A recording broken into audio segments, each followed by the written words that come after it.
Hi, Mrs. Jones. My name's Jessica. I'm going to be taking care of you today. I'm just going to go ahead and do an assessment and just make sure that everything's looking okay. So first I'm just going to take some vital signs. Taking the vital signs. Check your temperature.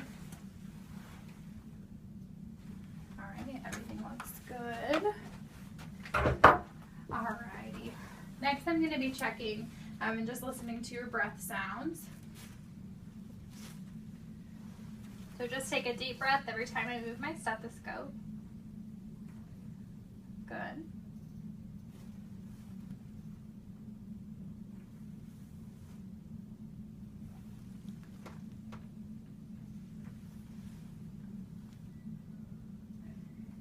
Alright, and I'm just going to listen to your heart.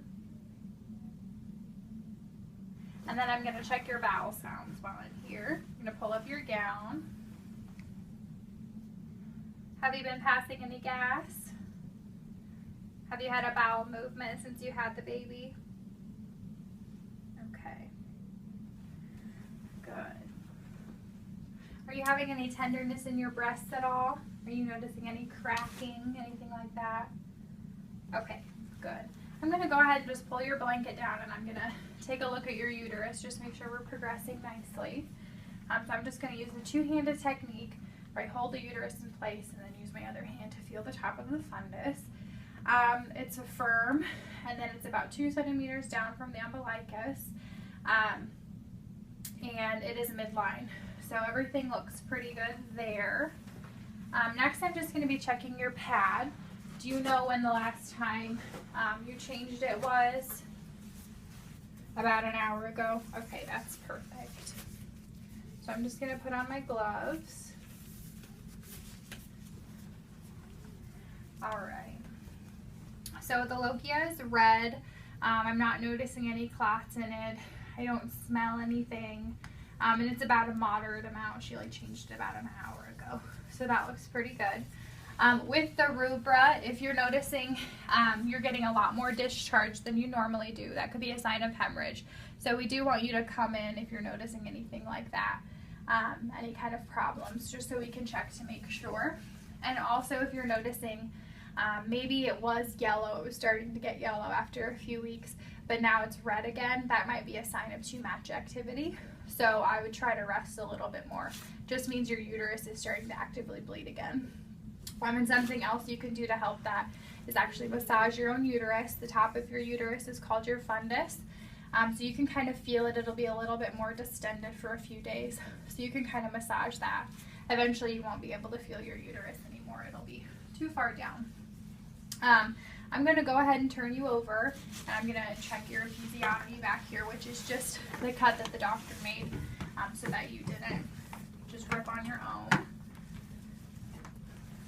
Okay, so episiotomy, there's no redness that I'm noticing, no edema, there's no ecchymosis either. I'm not noticing any discharge at all. All the edges of the wounds are approximated. With her site where her epidural was, there's no redness there, no edema. Everything looks pretty good there as well. I'm not seeing any hemorrhoids at all, so everything looks pretty good down there. Have you urinated at all? Okay. Has there been any burning sensations when you urinate? Okay, so with the baby that was in your stomach, that baby was pushing down on your bladder, as I'm sure you already knew. But that was actually causing a decrease in a more increased sensitivity in your bladder. And now that baby's not there, your bladder just wants to fill up and doesn't really know when it needs to go. So still try to go about every 2 hours. And that might kind of help with that a little bit. So next I'm just going to come down to your legs. I'm going to uncover you here. And I'm just going to be checking for blood clots. So there's no redness in her legs. They feel warm. And she's not really feeling any pain there either. So I'm just going to lift up your leg. And then I'm just going to have you relax. I'm just going to check to make sure she is relaxed. Okay, and there's no pain with that, and her foot didn't come back, so that means there's no clonus either. And then same thing on the other foot, So everything looks pretty good in her legs. Throughout the entire time, she was very cooperative. She answered all of my questions. She was talking with baby, calling baby by their name. She wasn't tearful or crying while I was here. If she had had a cesarean section, she probably does have an IV, so I would definitely check her IV site. Make sure there's no signs of infiltration, no redness, no edema, anything like that. And then with her incision site, I would use Rita as well to check for redness, edema, ecchymosis, any kind of discharge, and to make sure that she still has approximated wound edges where she had the cesarean section.